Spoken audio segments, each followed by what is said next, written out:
आज हम धर्म संघ में आए हुए हैं और यहाँ पर कुछ विशेष कार्य ऐसा हो रहा है कि एक नींव यहाँ पर रखी गई थी संस्कृत शिक्षा के लिए, और ऐसी एक शिक्षा जिसका आज भी अगर कहें तो रोजगार में इतना शानदार काम है कि पूरे भारतवर्ष में यहाँ से पढ़े हुए बच्चे आज पांडित्य कर्म में अपना कार्य कर रहे हैं और रोजगार प्राप्त कर रहे हैं। तो हमारी जो शिक्षा पद्धति थी वाकई में रोजगारोन्मुख थी और आज भी उसका कहीं ना कहीं औचित्य हमें नज़र आता है। इसी विषय में यहाँ पर नया भवन जो है उसका आज शिलान्यास होना था। इसी प्रकार के इस कार्यक्रम में हम लोग आए और यहाँ हमारे साथ गुरुजी हैं और आप हिमाचल प्रदेश से आए हैं। सबसे पहले आशीर्वचन के लिए आपसे हम दो शब्द लेना चाहेंगे। गुरुजी, हमारे दर्शकों को आप संस्कृत शिक्षा और आज के इस विद्यालय के परिसर में क्या कहना चाहेंगे? देखिए, संस्कृत भाषा सुलभा सुलभा, यानी जो संस्कृत भाषा जो हमारी संस्कार देती है जी। आजकल जो पद्धति, आजकल का जो स्कूल है उसमें कोई वो नहीं है, करेक्टर बन नहीं सकता, बस रोजी रोटी के लिए कर सकते हो जी। पर जीवन का उत्थान जो है, जो हमारी संस्कृत में, हमारी ग्रामर में है जी, उपनिषदों में है, उसमें निचोड़ है जीवन का। क्योंकि हम सब यात्री हैं, चंद दिन के लिए आए फिर चले जाएंगे। ताज जिंदगी बटोरता रहा, ताज जिंदगी बटोरता रहा, एक दिन खाली हाथ जाने के लिए। ताज जिंदगी बटोरता रहा एक दिन खाली हाथ जाने के लिए। तो किसके पीछे हम पड़े हुए हैं? सही बात। क्यों सही मायने में जो हमारी एजुकेशन थी, जो गुरुकुल पद्धति थी, वो सबसे बेस्ट थी। गुरु के सानिध्य में, जंगल में, पूर्ण कुटिया में रहते थे, पेड़ों के नीचे पढ़ते थे, आब हवा सुकून होती थी। और गुरु मास्टर जी जिसे कहते हैं, गुरु जी जो थे वो इतना बच्चे को तराशते थे, इतना तराशते थे कि खेल खेल में वो सिखाते थे, सब कुछ सीख जाते। और आज बच्चे पैदा नहीं उसके ऊपर तो पहले से प्लानिंग शुरू हो जाता है, किताबें कौन सी होंगी, इतने वर्जन नीचे जुड़ गए हैं। बल्कि जो गुरुकुल पद्धति थी वो सबसे बेस्ट थी, और आने वाले समय में भी फिर दोबारा वहीं पे पहुंचना होगा जी। अभी वापस गुरुकुल पद्धति की ओर जा रहे हैं और हमारे जो साधु संत हैं वो कहीं ना कहीं ऐसा प्रयास कर रहे हैं। अभी साधु संत नहीं है, आप सभी साधु संत हो। जब अच्छे विचार रखते हो तो आप भी साधु, किसी से कम नहीं हो। किसी को छोटा मत समझो जी। आप भी अपने आप में बहुत अहमियत रखते हो। इस दूरदर्शन के माध्यम से जन जन को आप जागृत कर रहे हो, ये छोटा काम नहीं, बहुत बड़ा काम है। हाँ, इतना मैं ज़रूर कहूँगा कि आज के युग में अगर आप चपरासी भी रखते हो तो उसका भी आप रिटन टेस्ट होता है। सही बात है। उसकी योग्यता देखी जाती है। आर्मी में जाते हैं, मेडिकल में जाते हैं, IAS IPS में भी जाते हैं, उनका भी रिटन टेस्ट होता है। बदकिस्मती इस देश में ये है कि नेताओं का कोई टेस्ट नहीं होता जी। देश को चलाने वाले जो हैं उनका टेस्ट नहीं होता, बल्कि उनका टेस्ट होना चाहिए था। और उनको ये भी पता होना चाहिए हम भौगोलिक, हमारे देश की बाउंड्री कितनी दूर है, कहाँ कहाँ पे और किन हालातों में, ये बहुत ज़रूरी है। बहुत सही। तो ये रिटन टेस्ट उनका होना चाहिए, तब जाके वो आगे बढ़ सकते, एलिजिबल हो उस चीज़ के लिए। नहीं तो क्या है, अब पढ़े लिखे उनके पीछे पीछे घूमते हैं और वो ऐसे घूम रहे हैं। तो गुरुजी, देश का उनका दुर्भाग्य नहीं तो क्या है। उनका जो अध्यादेश जो उनका पास करने वाले भी तो वही लोग हैं, तो वो तो करेंगे नहीं। अभी किर्गिस्तान में जी अभी फिलहाल जी जो भ्रष्ट नेता थे, पब्लिक उठा उठा के डस्टबिन में डाल रही है इतने, और वो क्रांति मेरे ख्याल पूरे विश्व में फैलेगी। एक जगह आग सुलगी है ना जी जी, धीरे धीरे धीरे धीरे जाती जाती सब जगह जाएगी। कुछ भी हो, देश हमारा पहले। सही बात है। हम बटे हुए हैं छोटी छोटी चीज़ों में, जातियों में, ये नहीं होना चाहिए। हम सब एक हैं और एक ही होना चाहिए। तो फिर अगर हम बढ़ जाते हैं तो देश की कमी हो जाती है। आज भी हम उस हिस्ट्री से अभी तक हमने कुछ नहीं सीखा, क्योंकि आज भी हम उसी पायदान पे हैं। आपके पास पैसा आ गया, पहले घड़ी नहीं होती थी लेकिन वक्त लोगों के पास होता था, लेकिन आज घड़ी है तो लोगों के पास वक्त नहीं है। पहले टेलीफोन तार से बंधा होता था, इंसान स्वतंत्र था, और आज बिना तार के जब से ये मंगलसूत्र हर एक के गले में पड़ा है तो बंध गया, उसका पीस चला गया। तो कहने का तात्पर्य है कि इंसान एकांत में बैठे अपनी हार्दिक वेदना को उस दिव्य आनंद में बदलने की कोशिश करे कि हो माया, मैं कौन हूँ, हु एम आई। तो ये गुरुकुल पद्धति है, ये हमें संस्कार देती है और ये जीवन हमारा बनाती है, तराशती है जी। और उन गुरुओं को भी धन्यवाद है। बहुत बढ़िया। आपने गुरु की बात की तो गुरुजी, आपकी यहाँ पर अभी चर्चा चल रही थी एक ऐसा विषय जिसमें हो सकता है आप जवाब ना देना चाहें। उम्र का एक विषय चला, लेकिन मैं आपसे उम्र नहीं पूछूंगा, मैं आपसे एक चीज़ पूछूंगा। हाँ। आपका जो दीक्षा हुई, गुरु के सानिध्य में दीक्षा हुई, वो कब हुई? देखिए, जब भी हुई, अब कभी भी हो सकती है, ऐसी कोई बात नहीं। गुरु तो यानी जब प्रकाश हो जाए, जब अंधकार दूर हो जाए। जी जी खाली कान में मंत्र देने से नहीं है जी। जब आपकी रूह एनर्जी से ओतप्रोत है, अंधेरे से प्रकाश की तरफ हो जाए, तभी दीक्षा है। गुरुजी, आप एक एनर्जी का स्रोत हमें नज़र आते हैं। ये एनर्जी प्राप्त करने का कोई स्रोत, कोई रास्ता हमें आप दर्शाएंगे कि ऐसा कोई रास्ता जहाँ से आप एनर्जी ले सकते हैं? हाँ हाँ, क्यों नहीं। सबसे बड़ी बात तो देखिए कि जब रात्रि होती है, अपने रूम में कितने आप बल्ब जलाते हो, लेकिन जब सुबह उदय होता है सूर्य, सब और हर कमरे में रोशनी होती है, जी, बल्ब बंद करने पड़ते हैं और रोशनी आ जाती है। रोशनी आ जाती है जी। तो आपके अंदर वो मादा होना चाहिए, वो जिज्ञासा होनी चाहिए उस एनर्जी प्राप्त करने की। एनर्जी तो सर्वत्र है, सही बात। पर उसमें से आप क्या ले पाते हो वो डिपेंड करता है आपके ऊपर। लेकिन ये है कि एकांत में बैठो, अपनी हार्दिक वेदनाओं को उस दिव्य आनंद में बदलने की कोशिश करो, तो फिर एनर्जी आएगी। जब जोड़ोगे तभी आएगी ना। सही बात। अच्छा, मुझे ये बताओ, जब हम अग्नि जलाते हैं, हवन करते हैं, अग्नि प्रज्वलित करते हैं, उसकी लपटें आसमान की तरफ जाती हैं, तो अग्नि का उद्गम स्थान क्या है? क्या है? सूर्य। तो उसमें मर्ज होना चाहती हूँ। इसी तरह से दूर दराज इलाकों में जब वर्षा होती है, नन्ही नन्ही बूंद समूह बनकर नाली बनती है, नाली से नाला बनता है, और नाले से दरिया बनता है, और दरिया समुद्र में जाता है, समा जाता है। समाते हैं कि नहीं? जी। और जब नदी अपने यौवन में होती है, किनारों को तोड़ती हुई, टकराती हुई बड़ी बड़ी चट्टानों से, और समुद्र में समा जाती है, तो जल का उद्गम स्थान क्या है? समुद्र। तो इसी तरह से इस धरती के जितने भी वनस्पति हैं, जितने भी प्राणी हैं, चाहे वो नभ के हों, चाहे वो जल के हों, चाहे थल के हों, जितने भी प्राणी, उन सब का केंद्र बिंदु क्या है? सूर्य ही। परमात्मा। आत्मा का केंद्र बिंदु क्या है? परमात्मा। आपके और परमात्मा के बीच में ऐसा क्या है जो मर्ज नहीं होने देता? वो है हमारी ईगो, अहंकार है। काम, क्रोध, लोभ, ये चीज़ें हैं, ये बहुत अच्छी चीज़ें हैं, गलत चीज़ें नहीं है, अगर ठीक समय पे यूटिलाइज किया जाए। जी, सही बात। जैसे आप गाड़ी चला रहे हो, गाड़ी में क्या है? ब्रेक भी है, रेस भी है, आगे पीछे करने का भी है, पर ठीक जगह यूटिलाइज करोगे उस एनर्जी को, तब तो ठीक है। और गलत जगह अगर यूटिलाइज करोगे उस एनर्जी को, तो क्या होगा? एक्सीडेंट होगा। सही बात है। बहुत बढ़िया गुरुजी, आपसे सानिध्य मिला, और एनर्जी का कुछ पुंज हमने भी कहीं आपसे लेने की कोशिश की है। नहीं, तो हमसे नहीं, सूर्य जी, इस अर्थ का देवता सूर्य है। अगर सूर्य की डायरेक्ट तो क्या पता हम ले पाए नहीं ले पाए। ले रहे हो, देखिए वो सूर्य किन किन चीज़ों में, फलों में वो उसकी किरणें पड़ती हैं, अनाज में उसकी, ड्राई फ्रूट में, हर चीज़ सब में। जगह सूक्ष्म रूप से मिल रहा और है। वैसे भी विटामिन डी की कमी हाँ, होती वो है, तो फिर सीधा सीधा है ही, वो तो मिलता ही है। तो इस अर्थ, इस धरती का सूर्य देवता है।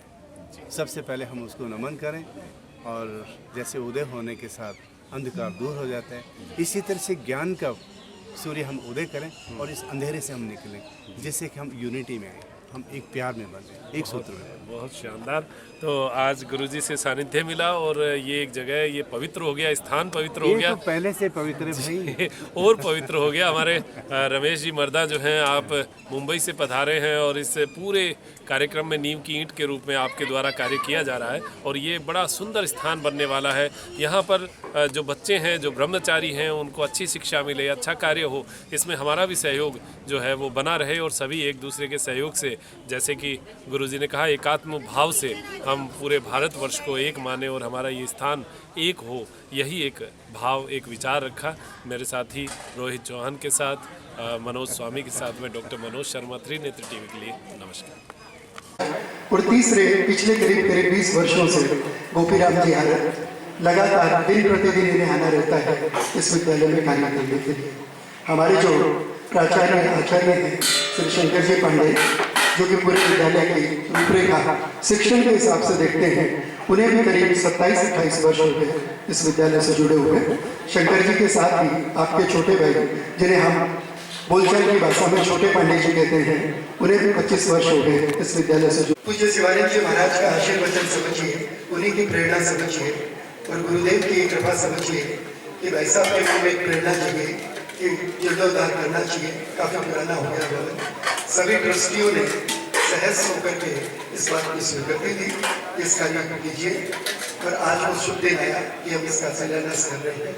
पीछे जो भवन दिख रहा है यही कृपा रहेगी गुरुदेव की और पूज्य गुरुदेव शिवानंद स्वामी की, तो इसी तरह का गुरुकुल हमारा नया होगा। एक छोटी सी योजना बता देता हूँ गुरुकुल कैसे बनने वाला है। वो जो सामने का भाग है उस पूरे भाग में एक मंदिर बनेगा। ये जितनी भी मूर्तियां हैं उस मंदिर में नई ढंग से स्थापित होगी। भगवान शंकर की, अन्नपूर्णा की, सरस्वती जी की, और भी एक राम दरबार का मंदिर, स्वामी जी की मूर्ति उसमें स्थापित होगी।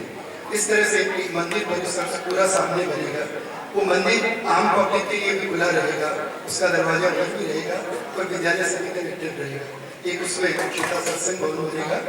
मंदिर अपने आप में एक पूरा अलग से परिसर बनेगा। ये जो इधर का पूरा परिसर दिख रहा है, ये सामने की तरफ नीचे एकेडमिक सिस्टम यानी कि विद्यालय बनेगा, जिसमें 6 कमरे होंगे। 6 कमरों में 24-24 विद्यार्थियों के हिसाब से कंफर्टेबल सिटिंग होगी। एक कंप्यूटर रूम होगा जिसमें 8 से 10 कंप्यूटर लगेंगे। प्रिंसिपल रूम होगा, ट्रस्टीज का यानी डायरेक्टर्स का रूम होगा, एक अकाउंट्स रूम होगा, एक रिसेप्शन होगा और एक आगे का बरामदा रहेगा। ये इस तरह नीचे पूरा एकेडमिक सिस्टम बनेगा। राइट साइड में एक योगा कोर्ट बनेगा और लेफ्ट में जहाँ भी देख रहे हैं उसी तरफ एक यज्ञशाला बनेगी। यज्ञशाला इसी जमीन से जुड़ी हुई थोड़ी और जमीन है जो कि अनुदान रूप में अभी भाई साहब ने गुरुकुल को देना निश्चित किया है। उस जमीन पर एक प्ले ग्राउंड बनेगा इसी विद्यालय से संबंधित। और ठीक इसके ऊपर जहाँ विद्यालय बनेगा, ठीक इसी के ऊपर नई डॉर्मेट्री यानी कि आवास बनेगा इन विद्यार्थियों का। 6 डॉर्मेट्रीज बनेगी, 2 बड़ी और 4 छोटी। 2 बड़ी और 2 छोटी। छोटी जो बनेगी उनमें डबल सिस्टम रहेगा छोटे विद्यार्थियों के हिसाब से। 100 विद्यार्थियों का पूरा आवास रहेगा, वार्डन का रूम बनेगा और लाइब्रेरी बनेगी। ये दोनों जो अकेडमिक और विद्यालय है, दोनों एक डोर बंद रहेंगे। यदि नीचे से एक डोर बंद करिए तो विद्यालय बंद हो जाएगा, ऊपर का एक डोर बंद करिए तो पूरी डॉर्मेट्री बंद हो जाएगी। ये सारे सेफ्टी मेजर्स अनुराग जी, जिनका नाम आपको देखा ही होगा, अपने इधर के हैं, उन्हीं की गाइडेंस में ये काम होगा। लेखराज जी कहाँ गए? लेखराज होगा। यहाँ पर इस एरिया में स्टोर, रसोई, किचन और डाइनिंग ये सब बनेगी और सब आधुनिक ढंग की होंगी। आवश्यकता पूर्ति के साथ साथ सुविधा रहेगी, पर सब शिक्षा के हिसाब से ही बनेगी। सब शिक्षा के हिसाब से बनेगी। वहाँ एक गार्ड रूम बनेगा आगे, तो विद्यालय भी अपने आप में पूरा बंद होगा एक गेट के साथ में। इस तरह की ये सब योजनाएं हैं। आप सभी का सहयोग निश्चित रूप से तन, मन और धन तीनों से चाहिएगा। धन की अपनी, हम जैसे सहयोग की बात करते हैं मन में आता है यार सहयोग यानी कि धन की कहानी नहीं, मन और तन में बहुत जरूरी है। अतः गुरुदेव के सामने एक गुरुदेव की बात करता हूँ, जो तो गुरुदेव करेंगे होगा। गुरुदेव के पास एक शिष्य गया और जाके बोला, गुरुदेव कुछ करना चाहता हूँ। उन्होंने कहा क्या करना चाहता हूँ? बोले सेवा करना चाहता हूँ। बोले सेवा करना चाहता हूँ, इससे उत्तम तो कोई विचार ही नहीं। जरूर करिए, पर बोले मैं कैसे करूँ, मुझे ये नहीं मालूम है। तो उसने क्या तो लक्ष्मी पुत्र है, माँ लक्ष्मी की कृपा है क्या? यदि माँ लक्ष्मी की कृपा है तो धन से सेवा कर, धन का दान कर। शिष्य गर्दन झुका जाता है। बोले कोई बात नहीं, माँ सरस्वती की कृपा है क्या? है तो मन से सेवा कर, विचारों से सेवा कर, आगे बढ़ा। फिर नीचे कर लेता है गर्दन। बोले माँ दुर्गा की कृपा है क्या? तो तन से सेवा कर। श्रम भी तो अपने आप में सेवा है ना, श्रम दान दे। फिर शिष्य गर्दन झुका लेता है। गुरुदेव कहते हैं कि समझ आ गया है, माँ लक्ष्मी की, माँ सरस्वती की, माँ दुर्गा की, तीनों की तेरे पर थोड़ी कम कृपा है, तो तू धन से, तू मन से और तू तन से तीनों से सेवा नहीं कर सकता। तो भी चिंता की बात नहीं है, जो कुछ अच्छा हो रहा है उसमें शामिल हो जाए। शुभकामना दे, स्वेच्छा बांट, सद्भावना दे, परस्पर प्रेम दे, ये भी तो अपने आप में सेवा है। और मेरे जैसा व्यक्ति ये कहता है, मेरे जैसा जो छोटा व्यक्ति है वो ये कहता है, तन मन धन तीनों नहीं दे सकते कोई बात नहीं, सेवा और सद्भावना नहीं दे सकते तो भी कोई बात नहीं। मेरे शब्दों में तान की चाहिए मत कर, ये भी तो सेवा है। जो कुछ हो रहा है उसे होने दे, जो कुछ हो रहा है उसे होने दे, ये भी अपने आप में सेवा है। अपने इन्हीं शब्दों को विराम देते हुए आप सभी का शुभकामनाएं आशीर्वाद तन मन धन का सहयोग लगातार इस विद्यालय को मिलेगा। इन्हीं भावनाओं के साथ गुरुवर अमरज्योति जी महाराज, जो कि हिमाचल प्रदेश कंटक में निवास करते हैं, हम सब पर उनके विशेष करके यहाँ अनेक लोग हैं जिन पर कृपा रहती है। आइए आशीर्वचन लें और इस कार्य को शुरू करें। संगठन आनंद ओंकार बिंदु संगठन ध्यान योगिना कामादि मोक्षादि जो ओंकार है नमो नमः। सबसे पहले मैं इस धरा को नमन करता हूँ। इस धरा में से बड़े बड़े महापुरुष हुए और सौभाग्य इन बच्चों का कि यहाँ पे संस्कृत अच्छे संस्कार पाने के लिए यहाँ पे आए, क्योंकि किसी जमाने में जब गुरुकुल होते थे शहरों से गांव से बहुत दूर होते थे और गुरु और शिष्य का इतना पवित्र बंधन होता था कि गुरु अपने शिष्य को हर तरह से पूर्ण रूप से उसको विकसित करता था। जो भी उनके पास विद्याएं थी, जो भी शक्तियां थी, इनडायरेक्टली उनको वो सिखाते थे, खेल खेल में सिखाते थे। एक जिज्ञासु गुरु की तलाश में किसी महापुरुष के पास गए और उनको कहा कि प्रभु मैं आपके शरण में आया हूँ, आप मुझे मेरे ऊपर कृपा करें। तो गुरु बहुत सरल होते हैं, सहज होते हैं।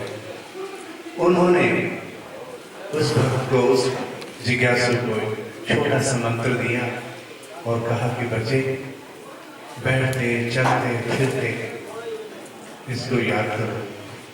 और मंत्र था कि सबसे प्रेम, क्योंकि वो कहता था कि गुरुदेव मुझे, मैं भुलक्कड़ हूँ, मुझे कोई मंत्र याद नहीं रहने, कोई ऐसा मंत्र दो जिससे कि मुझे याद आए और भूल भी ना हो।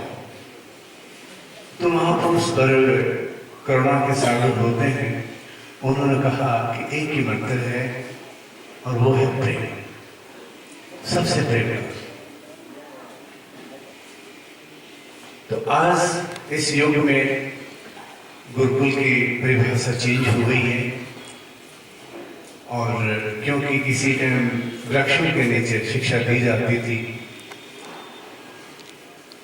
हर तरह से व्याकरण सूत्र उनको रटाया जाता था, फॉर्मूले होते थे वो परफेक्ट। तो जीवन में जीने का आसान तरीका होता था, संस्कार उसको मिलते थे और एक सुंदर वातावरण होता था।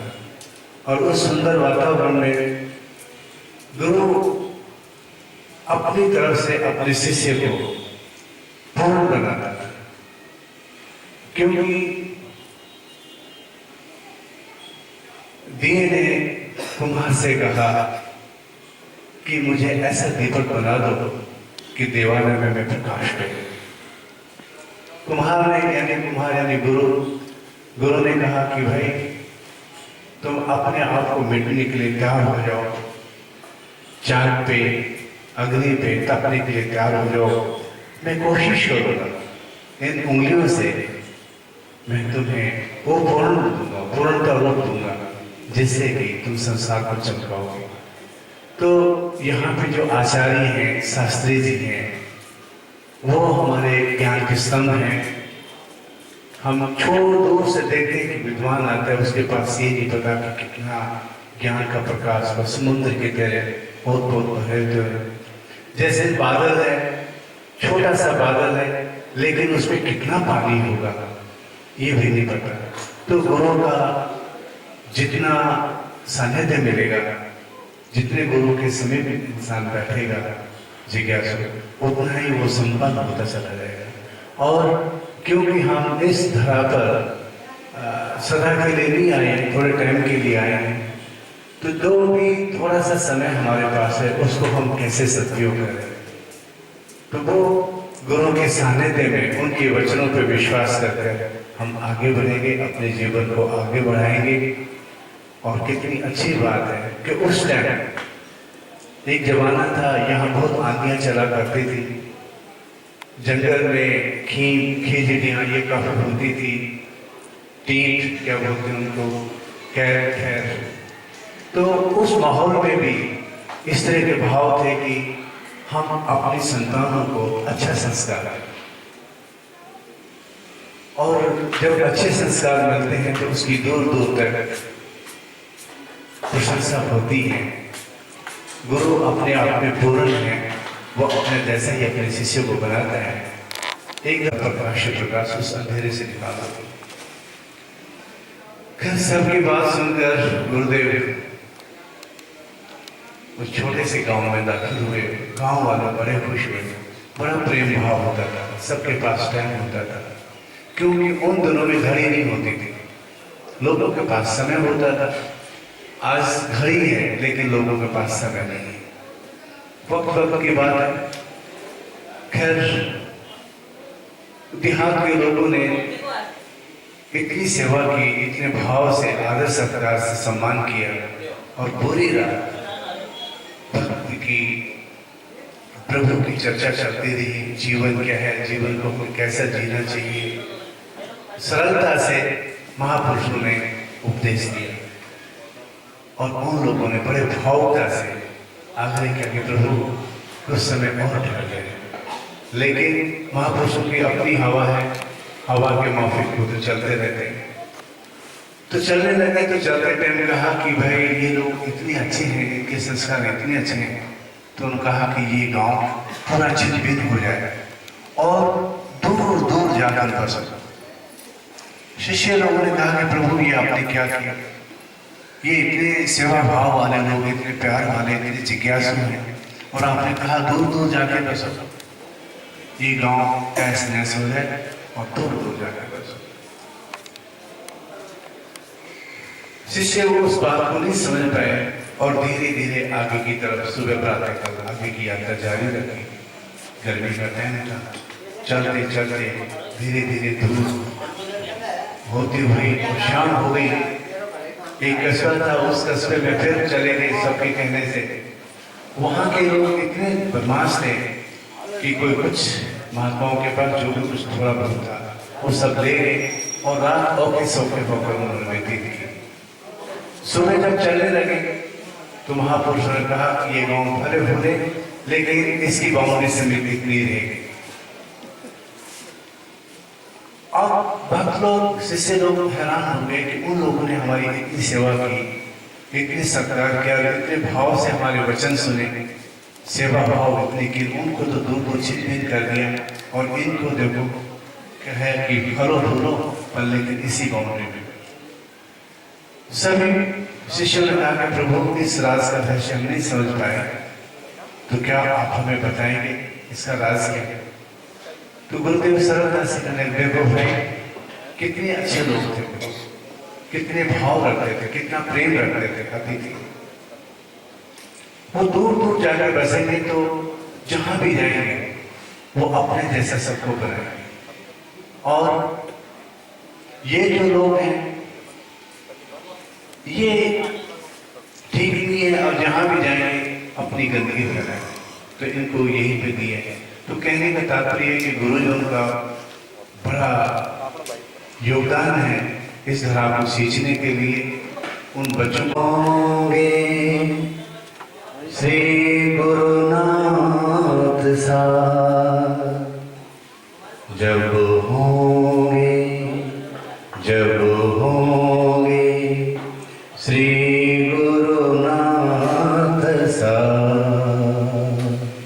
सब साधन होंगे सिद्धहा।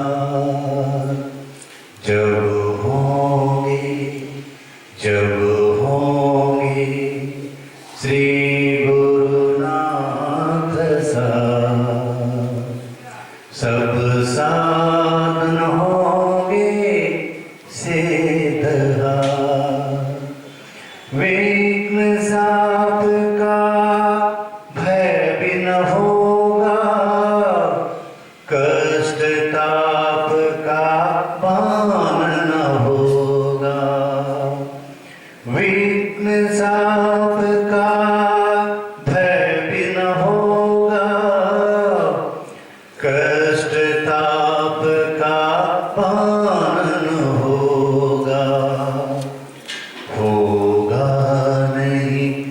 कभी अधपार, सब साधन होंगे सीधा, जब होंगे श्री गुरुनाथ सा, सब साधन होंगे सीधा, धीरे का वेग बढ़ेगा, अनुभव होंगे बात बात, अनुभव होंगे बात बात, सब साधन होंगे सीधा, जब होंगे श्री गुरुनाथ सा, सब साधन होंगे सीधा, इधर उधर बस प्रभु दिखेंगे, आनंद बल के सोग बनेंगे, इधर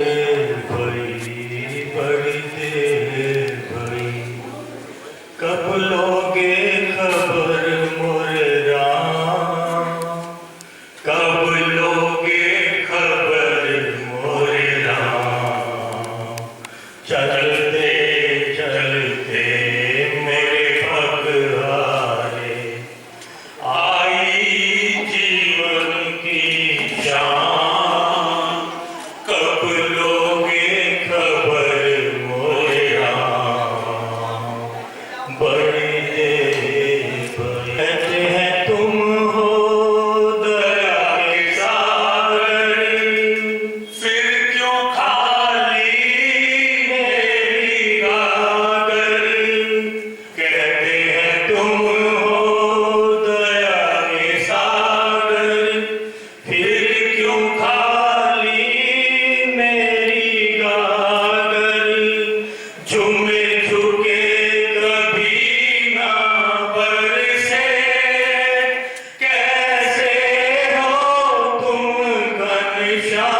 मुझा राह भूले थे कहाँ से हम, राह भूले थे कहाँ से हम,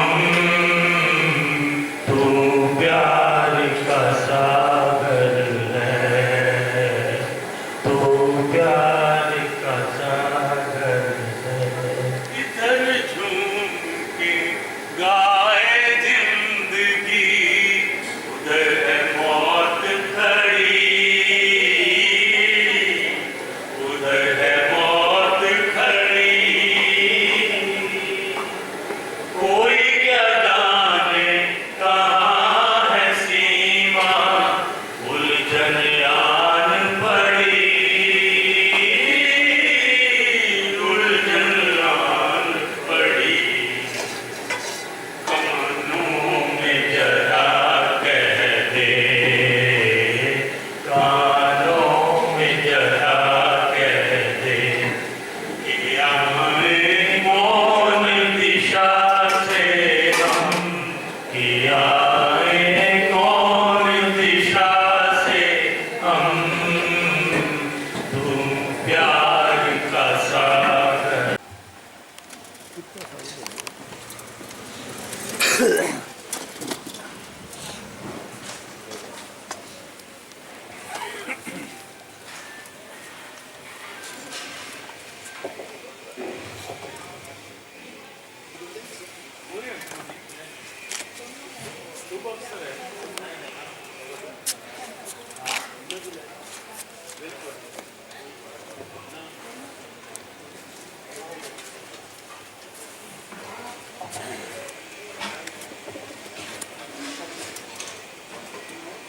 अनाभ्य आसेदाना